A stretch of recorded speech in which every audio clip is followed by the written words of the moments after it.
and then I'll let Steve Wilson, who's our head of outreach, introduce himself here in a sec. And I believe we have Chris Romer, who's our CEO, on the phone as well. So I'll just let them each say hello, and then we'll jump into it. Yeah, hi. Again, thanks to everyone for being here. Steve Wilson, I've joined IES earlier this year. Have the bio's posted, but have an engineering background, and then been in gas marketing for the last 25, 30 years, and happy to be a part of the team here, and excited about sharing responsibly sourced gas with you guys.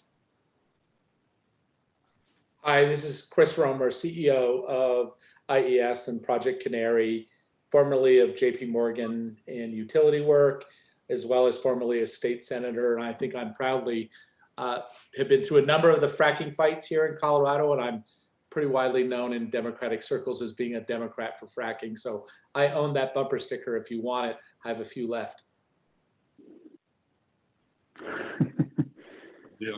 Great. We'll look forward to handing things over to Steve in a slide or two once we get going, and then Chris and I will jump in as the conversation goes along if we have anything to add. And maybe before we get started, I don't know, Dan, if this is possible and we have the functionality, but if it's possible to do a quick survey or have people just reply in the chat function.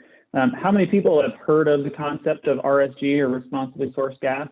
And maybe yes, or something along those lines in the chat, or a survey, or no, and then we can make sure we're kind of tailoring things so it's most educational for everyone. Yeah, go ahead and respond in the chat with a yes if you've heard of it, or no if you haven't. Thanks.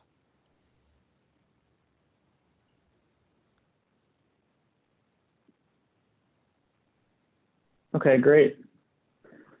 All right, so it seems like we're getting a lot of yeses that people have heard about it, a few no's. So we'll try to get everyone fairly quickly kind of all up to speed on what it is, and then we'll talk through more of the specifics in depth of the market and those sorts of elements. So very quickly, it sounds like folks are familiar with it, but RSG, or responsibly sourced gas, is traditional natural gas as we know it. That gas and the infrastructure to deliver that gas has gone through a rigorous third-party certification process that not only focuses on things like verification of methane and emissions, but also includes things along the lines of water, land, community safety, those sorts of aspects. Why this matters to folks, especially folks in the mid and downstream parts of the value chain, is that it allows them to, in a very robust and cost-efficient manner, address their responsibility goals as they bridge to getting to more and more responsible operations on both carbon and climate goals, but also other responsibility goals. So we'll get into much more detail, but at a very high level, that's what it is. And it sounds like a number of you all are familiar with that already.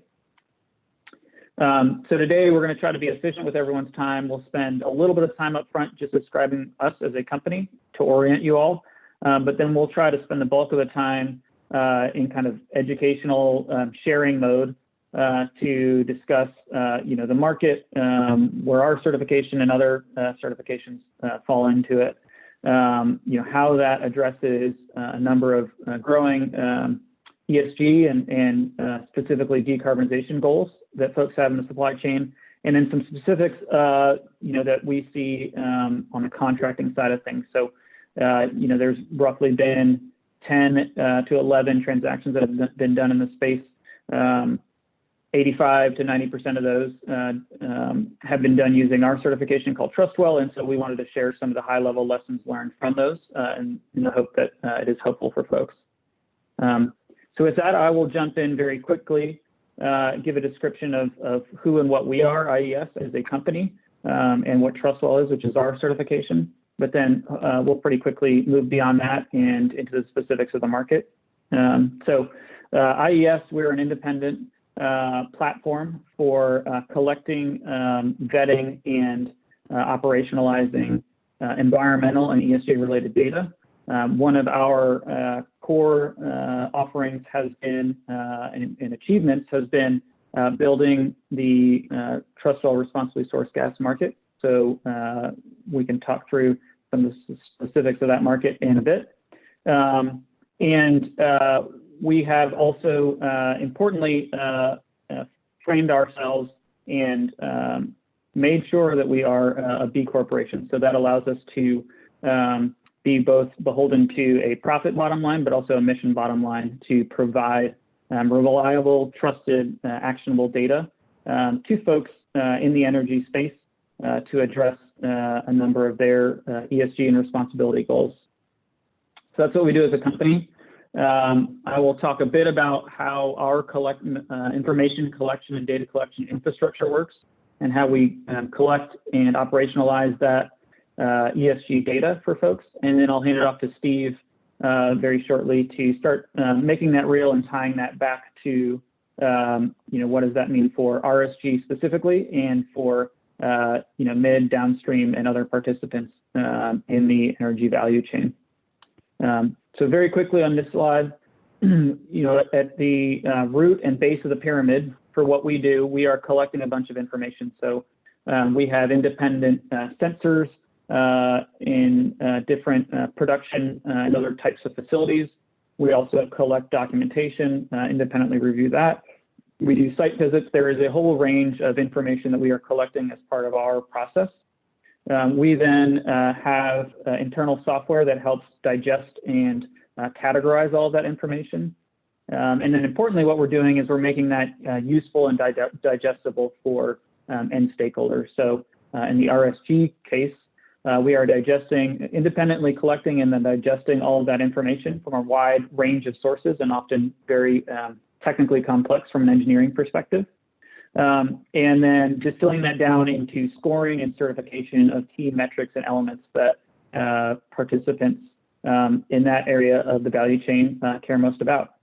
And so the benefits that come from that, there are numerous, but in the responsibly sourced gas space, it is understanding what makes the gas that you're purchasing through an RSG program different and being able to quantify and trust that information has been vetted and that gas is truly different on a number of different metrics that matter. So I'll let Steve jump in here and Chris if he has anything to add.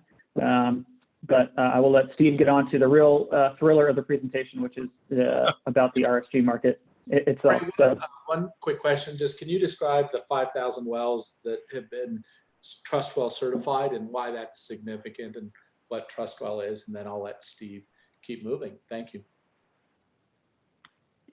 Sure. So in the RSG space in particular, there are roughly 5,000 wells throughout the U.S. in most major basins that have now gone through this process, our TrustWell process, which we can talk about and we'll talk about in detail. But they cover most of the major basins. They range from old vertical wells to new horizontal wells. And they have all gone through our process, which includes, obviously review of documentation, on-site visits, independent verification of their practices, boots on the ground, those sorts of things that all go into the TrustWell process. Is that helpful, Chris? Perfecto, thanks. Great. Over to you, Steve. Sure. I would just, on this slide that we're discussing now, I'd probably just add one more little bit of clarification on the data we collect. We have two parts of our company that came together. We have our data collection from our canaries, and then we have our engineering data point collection. So we do it in two different ways. We have engineers that actually, and we'll talk a little bit more about this, but we go and collect data from the producers as the starting point in their office, meeting with them, going through well files and looking at how things were set up. And then once everything's in place, we can collect the operations data with the canary. So it's I don't want to say it's a two-part process, but there's two ways that we independently, gather data and provide transparency. And it's a lot of data. It's a lot of data, both on just the upfront collection side, as well as the amount of data that's tracked from the canaries and stored in the cloud. So I would just add that. It's kind of a high level talking point. Yeah. Steve, I have two questions. So one posed in the chat, which Chris already answered, and then I have another one, which is So Inez Piccinino from the BC government asks, have you done any work in Canada already?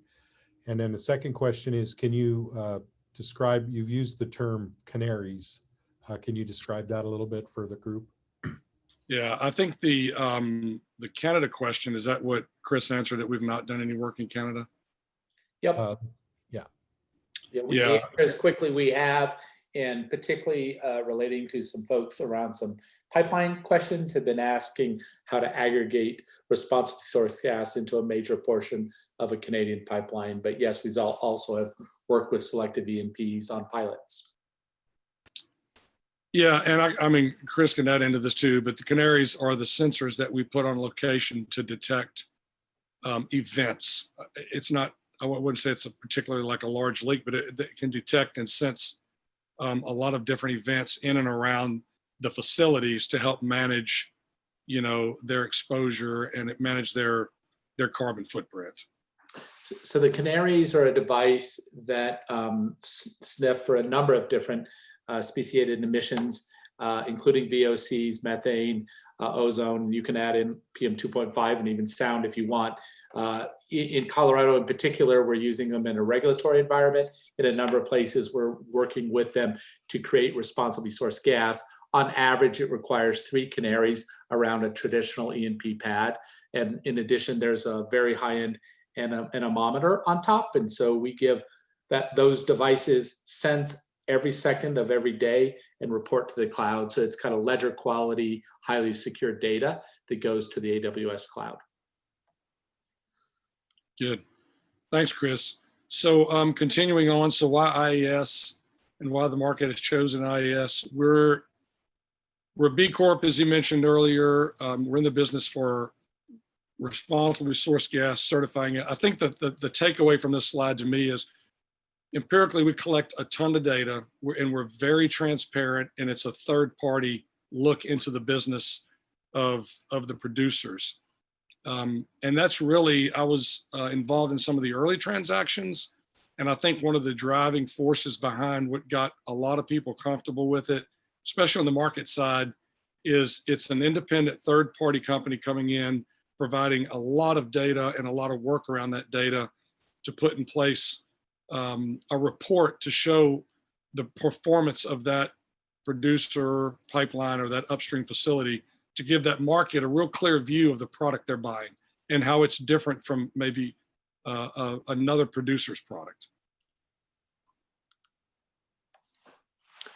So an example of this would be in Colorado, we have a client who is funded primarily by university endowments. So you could imagine the focus on their LPs into this E&P from their funders.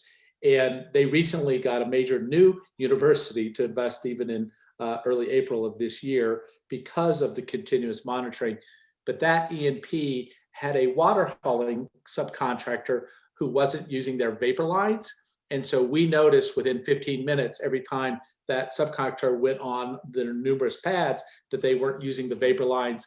The E&P warned the contractor once. The second time we caught him with the canaries within 15 minutes, this E&P fired that subcontractor and then rehired a subcontractor for water hauling. So that's an example how the ESG-driven E&P, wanting ultimately to sell RSG gas and please its investors, use the canaries not only to certify their gas, but honestly to improve their operations. So it's important to note that it's kind of a concentric circle. It's not just about certifying it, it's helping each E&P or pipeline or compressor station understand how they can improve and reduce emissions. So I just wanted to throw that out because people often ask that question. It is about being able to certify so that we can change the narrative on the role of natural gas in a diverse, resilient energy future. But it is also about providing the actionable data to reduce the emissions.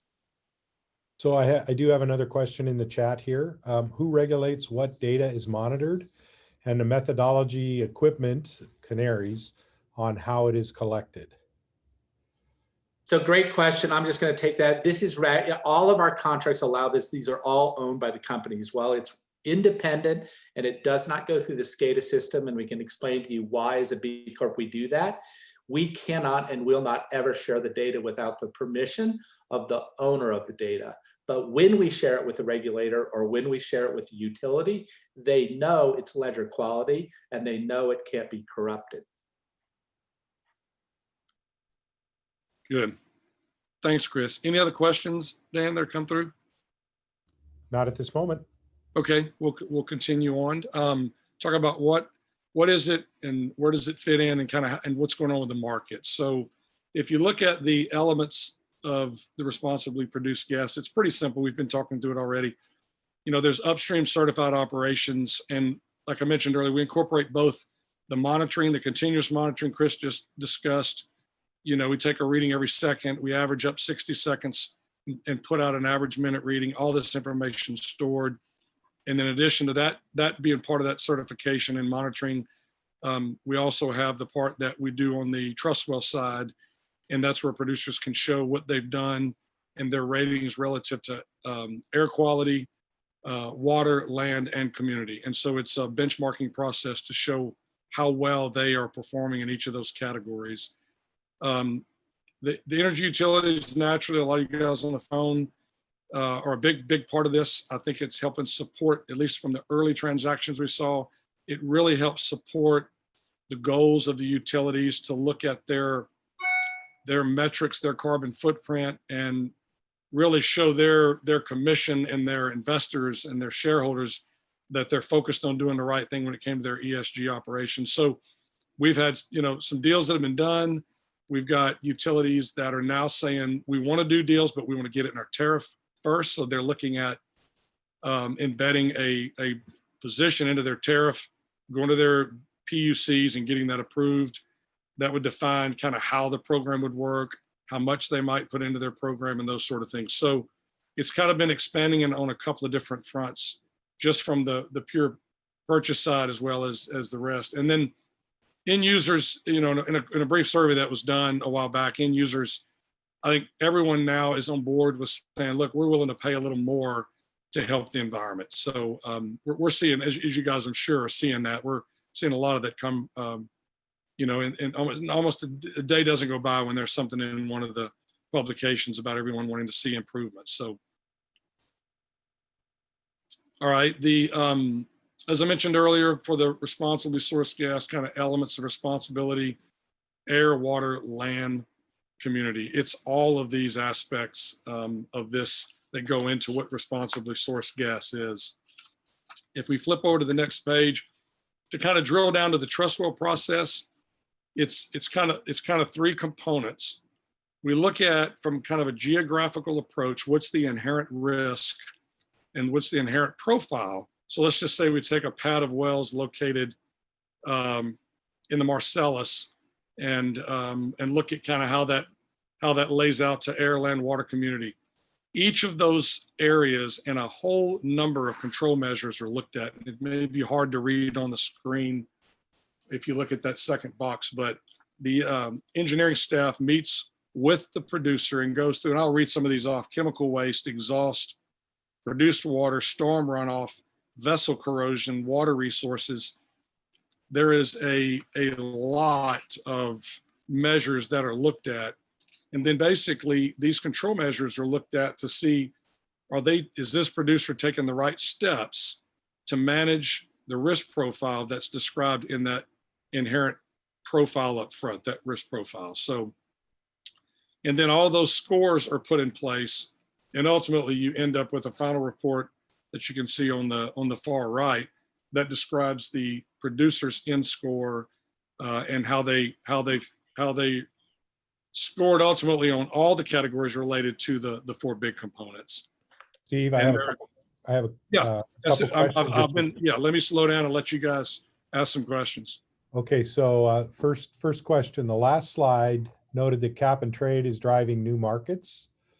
Is RSG generating carbon offsets for cap and trade markets? And then I have another question once you've answered that one. Today it's not generating it's not traded as an offset in the market today. It's not, but it is receiving value from the utility end that looks at and I'll talk a little bit about an example in the future of how we're starting to quantify the carbon reduction. So it's in the early phases, and although it's not traded today, the direction we're going and the information that we're able to put together through all of the processes we have, it should be at some point in the future, I feel like we're going to have that will be a product that will be traded. Yeah, I'll just chime in. This is Chris again, CEO. We're already seeing requests for people to actually quantify the CO2e to actually deliver net zero gas. And you can imagine this is primarily in conversations where there's already a cap and trade market. The next question I have is, have all the deals, Jory referred to a number of deals already done, 10 or 11, I think he said, have all the deals done been for voluntary reasons, or are there any done for regulated compliance markets? This is Jory. All of them so far have been voluntary, I believe. And then in a few slides, I think we will have a little bit more color on kind of what that market, how that market has shaped up so far. I think over time, hard to know where things are going, but to Chris and Steve's point, this sort of information does enable people to get in front of net zero and other climate goals. Whether or not that is ultimately regulated, it's hard to know. But that capability, especially from the voluntary side of things, does seem to be moving markets so far, and to be determined where that ultimately ends. But it certainly seems to be going in a stronger and stronger direction in terms of net zero, those sorts of things. Is that helpful? Yeah, this is Chris, and we're under 16 different MSAs with most of the big names you've heard about. In Colorado, they're mandatory, but not for greenhouse gas reasons. It's more related to VOCs, emissions, and drilling and flowback. So the canaries are now mandatory starting March of next year in Colorado, but not related to responsibly sourced gas. Hope you understand that. That's just a clarification of where are they regulated right now. They're regulated as a result of emissions in Colorado. There are also new rules in New Mexico that are similar but different than Colorado. I want to do a real quick time check. We're at 30 minutes, so just checking your time. We've got a lot of good interaction, so that's terrific. Go ahead, Steve. Thank you. Okay, and then ultimately on the far right of this slide, there was the final scoring that comes out of the result of taking these measures in this inherent profile and putting together the score. We can go back to that if we need to later, but I want to kind of keep us moving. So if you look at how we do it, we've talked about some of this. There's real-time emissions data from the Canary side. There's core documentation, well plan reports, facility data. I won't go through all of them, but on the process side, I will mention a couple of things. There is an initial kickoff discussion with the producer, and then there is a request for documentation. A lot of documents are uploaded. There's a lot of time that's spent going through well files and different things that the producer has. Having been involved in some of that, I can tell you that it's so rigorous that it has changed the way some of the producers actually manage their data, having had to go back through it and represent it to us for our scoring on it. So once that is looked at through the engineering staff, the engineer, actually, one other thing real quick, Jory, the engineer actually goes out on the site. So if in their file they said they do something around their facilities to prevent leaks, we go out and we actually do a site inspection to do all the verification, and then we issue the report and then do the final report. So that's the process. Very rigorous, a lot of time. It can take weeks, and then a week or two or more on site as well. Just kind of a quick summary of the precedent, what's been going on in the market. 11 transactions starting back in 2018. 2 states have allowed the certified gas transactions. There's none that have disallowed it, but the first 2 basically put their transactions in place. They're still in place, and there's not been, any pushback from either any stakeholders, the commissions, or anybody. There's 4 more that are looking at it. probably something interesting is, and this is just kind of the way it's fallen out. Generally, deals are looked at kind of 1 to 3 years. The utilities have looked at the impact based upon how does it affect each of their households, how many cents per month per household.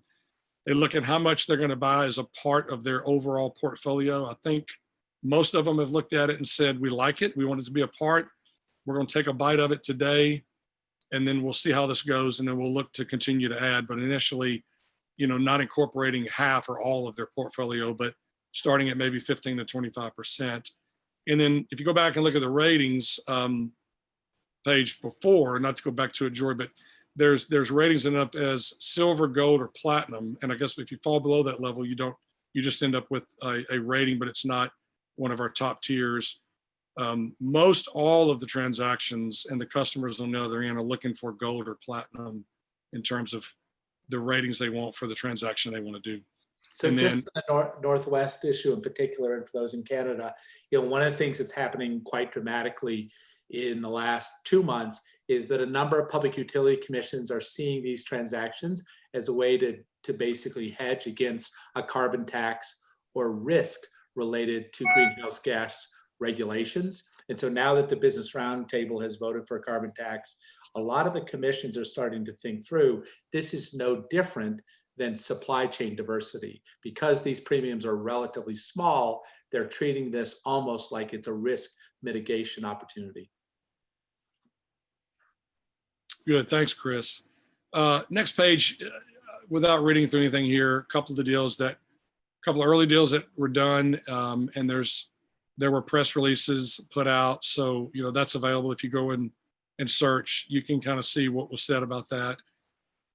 And then why move now? This is just 2 quotes that are out there, but there's, like I said earlier, there's numerous quotes. There's numerous articles coming out every day about ESG efforts being taken on by what I think initially was maybe some of the smaller producers, now some of the larger producers. And that's really driving the landscape for producers, and now pipelines are getting involved. And of course, at the end use market, the utilities, it gives utilities a chance to really show what they're doing to start to manage what the public and the shareholders and investors are demanding from an ESG perspective.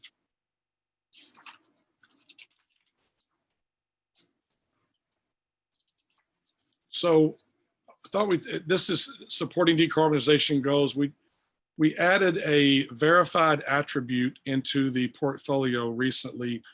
And because a lot of this is, of course, methane driven, we don't leave out, the community, the land, and the water. Those are critical to get the certifications. But when you look at a big driver of all this, it's, of course, methane. So I think it was a few months ago, Jory, we added the verified attribute for methane. Yep. Yeah, it was earlier this year. Yep. Yeah, earlier this year. And so what that does is it requires an operator to go to even a higher standard in order to achieve this attribute. It requires them to have their basin level methane at or below established thresholds. They've got to have a program, a leak detection program, and a leak detection and repair program. They've got to have that program, got to have it in place. They've got to have established targets, goals, and metrics for that program with timelines for action. You can't be, we'll repair it. It'll be done within, 6 months. That doesn't work. And then documented estimates and tracking what they've had from their levels of volume and emissions inventory. So it requires these to be in place. And if these are in place, then they receive the attribute. And to kind of show you an example of what this attribute can represent to the market, there's yeah. I do have a question. It kind of Sure. goes back to really about 2 slides, I think. That's fine. Go right ahead. Yeah, just talking, I think you brought up 10 or 11 deals. The question from Ben G is, are those deals generally for responsibly produced gas, or are they for certifying frac free, or are they for low methane intensity produced natural gas? Good question. I'm probably going to let Jory, he can probably give the answer quicker than I can. Yeah, so the vast majority have been, or all of them, we can speak to obviously all the ones that we were involved with, which were the vast majority of them. So caveated by that, all of them included the overall trust well certification. I think for a number of reasons at utility commissions and otherwise, having the broad kind of based robustness of not only the methane and emissions aspect, but water, land, and community are very important to those conversations. So all of those transactions have involved overall trust well. And then in some cases, now that it is available, it is trust well plus some of these additional aspects. So trust well plus the specific low methane verified attribute, for example. There have been some transactions in that with kind of that pairing, as well as one or two with something where we've gone in and actually, as a kind of an aside, verified that the production was indeed not fracked. So I would think of trust well as the overall kind of Boy Scout or Girl Scout patch that has really met muster and set the hurdle high in the market in with utility commissions as covering not only emissions, but a number of other areas that end users care about and want robustness in, but then having the ability to add on additional elements like low methane or some of the other verified attributes. Thank you. Go ahead. Good. I see more questions popping up. You want to take is there any more that you want to look at, Dan? You may continue on. It looks like there's one more. When you say methane intensity, I think you mean lower methane emissions intensity, correct? I'm sorry, say again. Do I mean? When you say methane intensity, is it correct to assume that you really mean lower methane emissions intensity?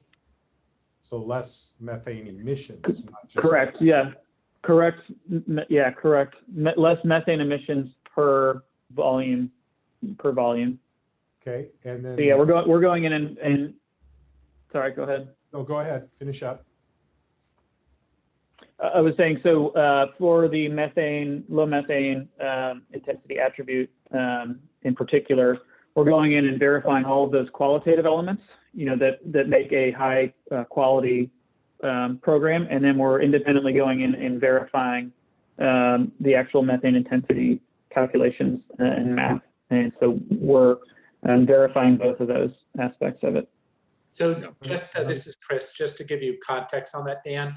If you took the nettle average, I'm sure most of the people on the line know about nettle. If you took the average E&P nettle emissions factor and then just literally just compared it against the one future target, and if you did that carbon math, it equates to about anywhere from 11 to 13 cents per MCF. So that's a real CO2e reduction.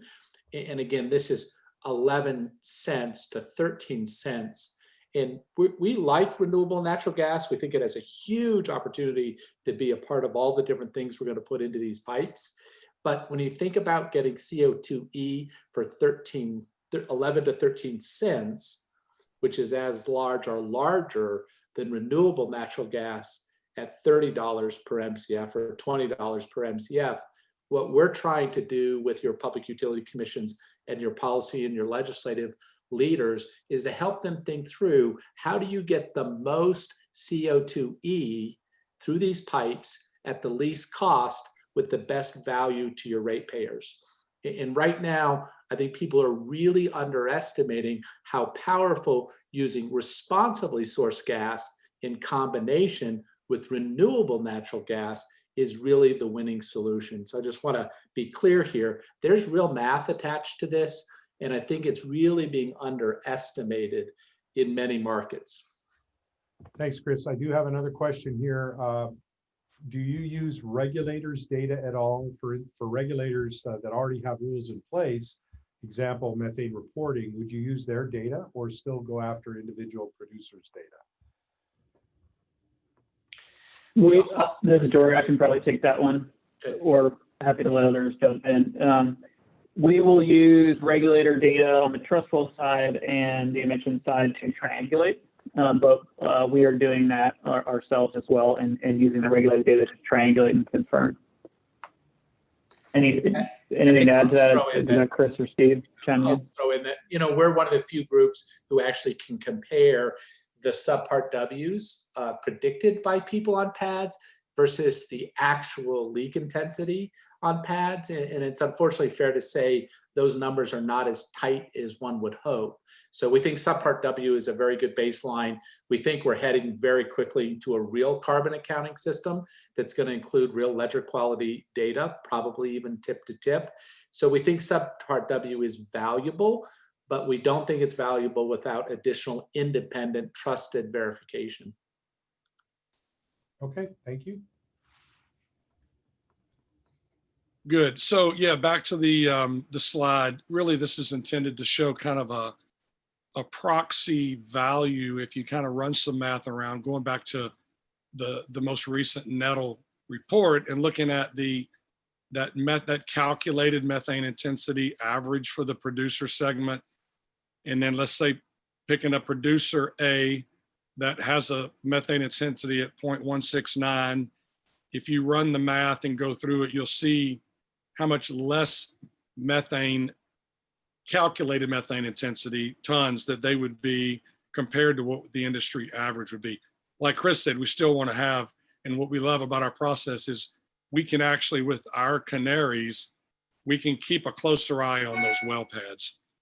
So we add that in as additional verification. But if you kind of run some, and again, this is kind of a proxy, this is not intended to be, where the market is or what it might look like. It's just intended to give, I think, the viewers here kind of a starting point. If you look at those calculations of the previous page and you apply a global warming potential that methane has for 20 years at an 84 compared to just a normal carbon, and you look at where the California market's been trading, you run that math and it shows like a 4 to 8 cent per MMBTU type payment you would be making, and that would be in parity to what that $10 to $20 per ton California market's trading at.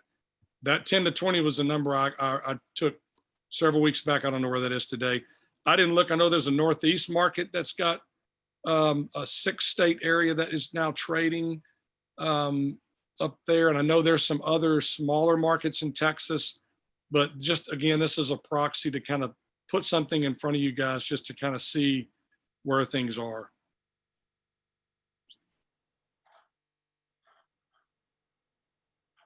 A lot of numbers to digest. So quick time check. We're at 15 minutes left. Okay. The rest of this really has to do with contracting, and it's pretty, when you read through these slides, it's pretty self-explanatory. I can run through them fairly quickly, but if a utility says, yeah, I'm interested, and they decide to work with an upstream certified, TrustWell certified producer, there's a process by which those certain wells are identified as to which wells will be a part of the transaction. The documentation that we'll have will be done. You go through that process. The transaction terms, that's fine. We can keep going. Generally speaking, it's a base load deal, and there's 3 prices you can pick from, as a standard transaction. Then there's some special amendments that are signed between counterparties where there's reps and warrants made between the producer and the market regarding that these will be either gold or platinum wells. Recognize the gas is commingled, it's sourced from wellhead to delivery, but the gas that's generated from these wells will be assigned to this deal, and that so-called credit would be retired and not used in any other transaction. And then all that well needs to be validated on a monthly basis. All the intensities validated, there's a carbon reduction summary report, and then we've got reports that we can bring in from the cloud to look at the emissions and track the emissions as well. And there's scenarios too where I think some of these producers really want a lot of transparency and would be willing to look at allowing their customer to be a part of a dashboard to see in real time how this all comes together and it's tracked. So it gives, again, it's what we do provides a massive amount of data in order to verify that this gas is responsible. It's done through a third party, and it's extremely and very transparent. And that's where we saw the wins occurring in the early aspects of this market, having those 3 aspects of our business. So I kind of do- hurried through the last few slides. We'll have more time, and I'm available for phone calls or emails, as well as Chris and Jory on follow-up. But any other questions today that you guys may have, and anything else that comes up, we can clearly have some one-on-one and get with you guys, offline as well. Well, we do have a couple more questions, and I encourage our participants to, as I ask these next 2 or 3 questions, to go ahead and formulate others. We'll have a little bit of time. We've got 12 minutes left, so we're doing just fine. Question 1, do you use an LCA program similar to GREET? I'll have to let either Chris or Jory. I'm not familiar with those. Chris or Jory would have to take that. What is the LCA program? Well, I'm not sure about that. Maybe, John, you can clarify that for us. Life cycle analysis. Life cycle analysis similar to GREET. So John, tip, right, is the character, how you've characterized it. apologies, don't know those acronyms. Happy to work with you offline. We have looked at all the different cap and trade markets. We have looked at the Obama, lifetime cycle cost of carbon. But I think for the easiest right now, it's easiest to keep it, focused on what is the cost compared to the cap and trade market. We've done offsets.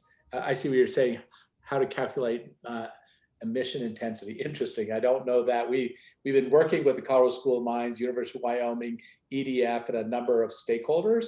Right now, what we're doing is providing baseline work coming off the Canaries, but happy to deal with you offline on that.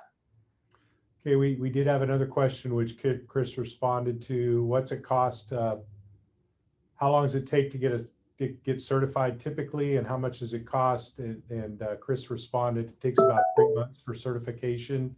And I'm pretty sure that talking costs, you'd probably need to contact them offline, which Chris. Yeah, and let me just explain that. Cost is really a function of how many wells we do, under what process, the amount of volume coming off the well, because it's basically 3 Canaries per well, plus the data cost. It's not crazy. I could tell you the cost of the Canaries. It really depends on the volume and whether or not we're doing it at scale for an entire field.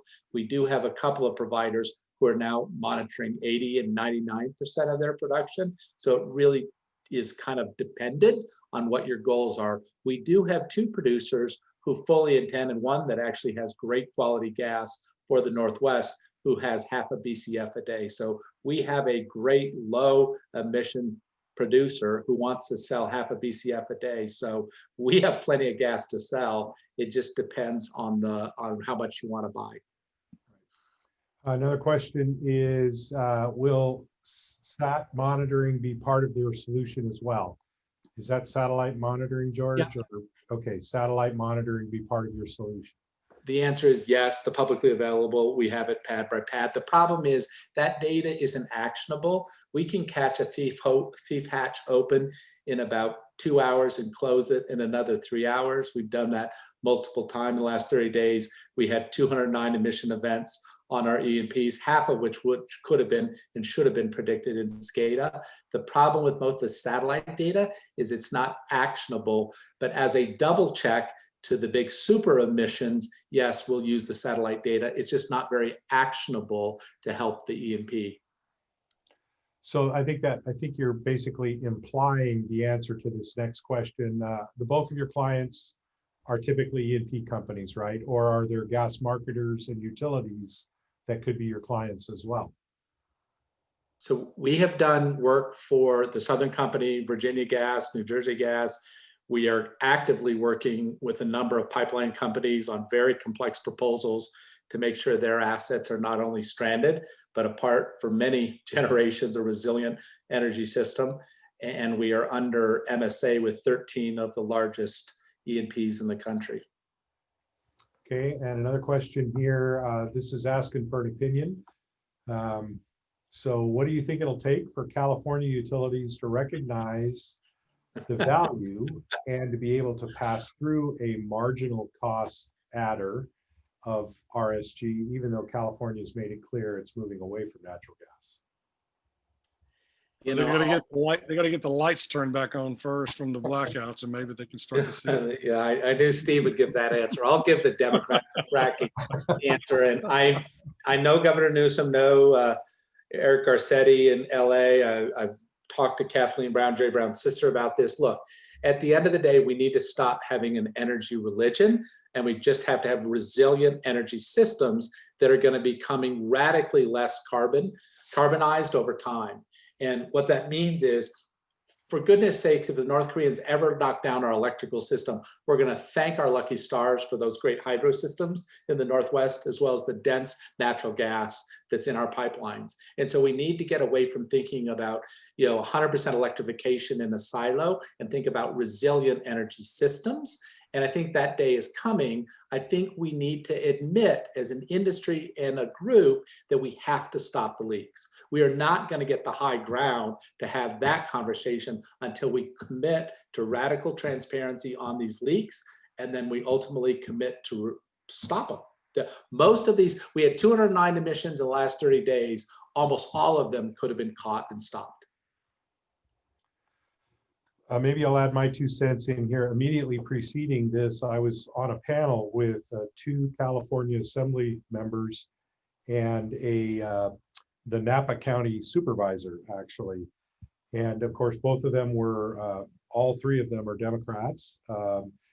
And all 3 of them were, of course, I think the 2 Assembly members I know they are the chair and vice chair, respectively, of the moderate Democrat caucus.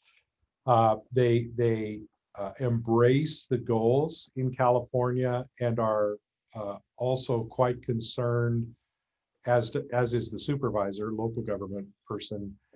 They are all quite concerned with the pathway from here to there. They believe we need pragmatic solutions that get us from here to those goals, and they aren't seeing many coming from their colleagues, and they are concerned on behalf of their constituents. The costs that are not being contemplated really in the face of the goals. So that's a long way of saying, just sharing with you something that I heard from some key legislative and local government leaders in California here recently.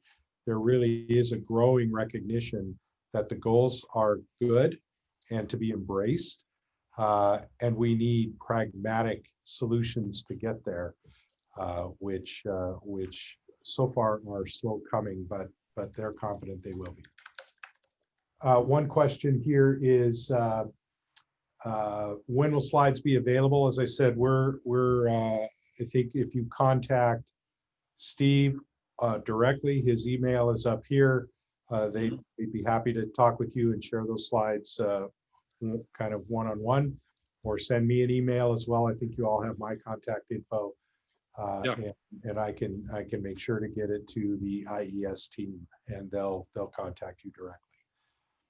And with that, I think we're at 12:56. So I'll give y'all, Steve and Jory and Chris, thank you so much for what was an interesting and engaging conversation. Thank you to the participants here for asking lots of good questions. I guess I'll give you maybe 2 minutes for any last words, with Steve or Jory or Chris. Well, just for me, thanks. I appreciate everyone's time. Good cross section of an audience. I know we don't have time for feedback, but I'd like to get some feedback, even by email. For those of you that have not seen or heard about our product, what are your thoughts about it? What do you see as good? What would you like to see different? Just would like to hear from all of you guys, having you guys have set through this, just to hear what your thoughts are, and just shoot me an email. That'd be great. Thank you. Okay, Jory, Chris, anything to add? So I'll just add that, look, thank you. Methane and or fracking has come up in almost every presidential and vice presidential debate. So we're talking about the right subject here, but very quickly we are talking about people who are going into their silos with energy religions, not energy systems. We really need, for the benefit of low-income ratepayers throughout all the Northwest and in California, we really need to talk about resilient energy systems that we can radically decarbonize, but we need to talk about systems, not energy religions. I personally think 100% electrification is an energy religion, not a system. And I'll be very happy to speak to any policymaker on that. But I'm also a huge believer in climate change. And we just need to use the right vocabulary to turn the tide in this conversation, or else we're going to put low-income people back into energy poverty, which is a tragedy for those of us who've now got a standard of living that shouldn't let this happen. All right. On that note, thank you again to IES, Steve, Jory, and Chris. We appreciate your time today. A reminder to the folks listening, please go to our website and register for our new November 19th webinar from noon to 1, featuring homegrown natural gas innovations. We're looking forward to that one. And with that, I will wish you all a good day and a great week. Thank you all. Yeah. Thanks, Thank guys. you. Thanks all. Have a good one.